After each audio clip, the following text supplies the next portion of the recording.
Hi friends, welcome to மகிவகாஸ் channel. இன்றைக்கி நம்ம சேனலில் காளான் ஃப்ரை எப்படி செய்கிறது அப்படிங்கிறது தான் பார்க்க போகிறோம். இந்த காளான் ஒரு இயற்கை காளான். இப்போ மழைலாம் அடிக்கடி பெய்யுது இல்லையா? ஸோ அந்த மழை பெய்கிறதுல அதுவாக தன்னால் வளர்ந்த ஒரு இயற்கை காளான். இது நம்ம உடம்புக்கு ரொம்பவே நல்லது. காளானில் நல்ல காளானும் இருக்குது, விஷ காளானும் இருக்குது. ஸோ இதில் நல்ல காளானா அப்படின்னு இதை பார்த்து பெரியவங்கக்கிட்ட கேட்டுட்டு அப்புறம் தான் இதே நம்ம யூஸ் பண்ணணும். இந்த காளானை பறித்து அதை நல்லா வாஷ் பண்ணிவிட்டு அப்புறம் தான் இதை யூஸ் பண்ணணும். ஏன்னா அதில் மண்ணெலாம் இருக்கும். ஸோ நல்லா வாஷ் பண்ணிவிட்டு அப்புறமா அதை நம்ம கட் பண்ணி யூஸ் பண்ணணும். இப்போது இந்த காளான் ஃப்ரை பண்ணுறதுக்கு காளானை கட் பண்ணி எடுத்திருக்கேன். அப்புறம் 2 பெரிய வெங்காயம், ஒரு தக்காளி, கொஞ்சம் இஞ்சி பூண்டு தட்டி வச்சுருக்கேன்.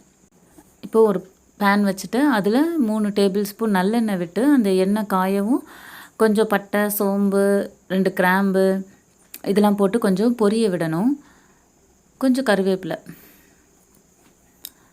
இதெல்லாம் நல்லா பொரிஞ்ச பிறகு நம்ம தட்டி வச்சுருக்கிற அந்த பூண்டு, இஞ்சி இருக்குல்ல, அதை இதில் போட்டு கொஞ்சம் வதக்கணும். அந்த இஞ்சி பூண்டு வாசனை போகிற வரைக்கும் அதை கொஞ்சம் வதக்கிட்டு நம்ம கட் பண்ணி வச்சுருக்கிற அந்த வெங்காயத்தை போட்டு அதையும் நல்லா வதக்கணும்.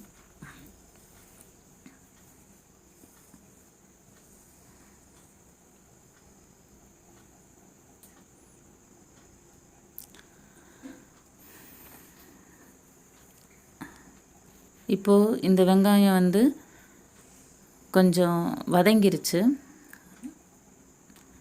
இதில் இப்போ கட் பண்ணி வச்சுருக்க அந்த தக்காளியும் போட்டு இது எல்லாத்தையும் நல்லா வதக்கணும்.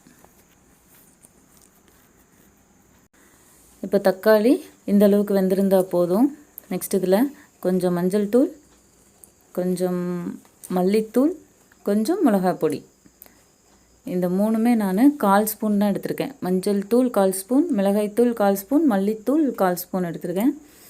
போட்டு இது எல்லாத்தையும் நல்லா நம்ம மிக்ஸ் பண்ணி விடணும்.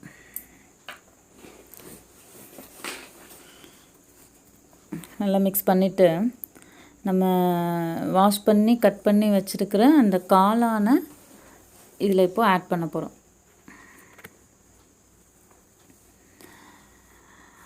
காளானை நல்லா இது மாதிரி மிக்ஸ் பண்ணி விடணும். காளான் ஃப்ரை செய்கிறதுக்கு நம்ம காளானை தண்ணி ஊற்றிலாம் வேக வைக்க தேவையில்லை. காளானில் இருக்கிற தண்ணியே போதும். நம்ம அதை மூடி போட்டு வேக வைக்கும்போது அது கொஞ்சம் தண்ணி விடும். ஸோ அந்த தண்ணியிலே காளான் வெந்துடும். இப்போ பாருங்கள், நான் மூடி போட்டு இதை கொஞ்சம் நேரம் வேக வைக்கிறேன். அதில் பாருங்கள் எவ்வளோ தண்ணி வந்திருக்குதுன்னு. ஸோ இந்த தண்ணியே போதும் காளான் வேகிறதுக்கு. ஸோ இதை நம்ம அடிக்கடி எடுத்து மிக்ஸ் பண்ணி மட்டும் விடணும். இப்போ இதில் இந்த காளானுக்கு தேவையான அளவு உப்பு. இதில் நம்ம காரமே சேர்க்கலை. ஒரு 1/2 டேபிள் ஸ்பூன் தான் மிளகாய் பொடி போட்டோம். நமக்கு காரம் இதில் தரப்போகிறது எதுனா இந்த மிளகு பொடி. இது நான் 1 டேபிள் ஸ்பூன் போட்டிருக்கேன். நம்ம மிளகாய் பொடி போடாமல் வெறும் மிளகுத்தூள் மட்டுமே போடனாலும் போட்டுக்கலாம். நான் 1 டேபிள் ஸ்பூன் போட்டு இதை நல்லா மிக்ஸ் பண்ணுறேன்.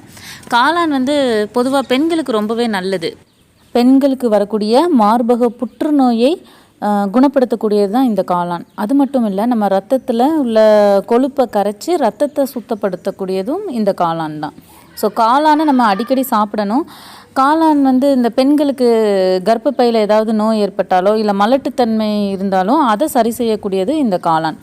ஆனால் காளான் ரொம்பவே நம்ம உடம்புக்கு நல்லது தான். ஆனாலும் அதில் ஒரு கெடுதல் இருக்குது. அது என்ன அப்படின்னா, தாய்ப்பால் கொடுக்குற தாய்மார்கள் இந்த காளானை சாப்பிட்டாங்க அப்படின்னா தாய்ப்பாலை வற்ற வைக்கக்கூடிய தன்மை கொண்டது இந்த காளான். ஸோ அதனால் பாலூட்டும் பெண்கள் காளான் சாப்பிட்றத தவிர்க்கிறது ரொம்பவே நல்லது.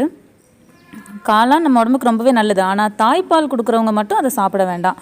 இப்போது காளான் நமக்கு ஆல்மோஸ்ட் ரெடி ஆயிடுச்சு. காளான் பெப்பர் ஃப்ரை. இந்த டிஷ் உங்களுக்கு பிடிச்சிருந்தது அப்படின்னா இது மாதிரியான காளான் பெப்பர் ஃப்ரையை நீங்களும் உங்கள் வீட்டில் செய்யுங்க. ஆரோக்கியமாக வாழுங்க. இந்த வீடியோ உங்களுக்கு பிடிச்சிருந்தது அப்படின்னா லைக் பண்ணுங்கள், ஷேர் பண்ணுங்கள், கமெண்ட் பண்ணுங்கள், மறக்காமல் சப்ஸ்கிரைப் பண்ணுங்கள். Thank you to watch.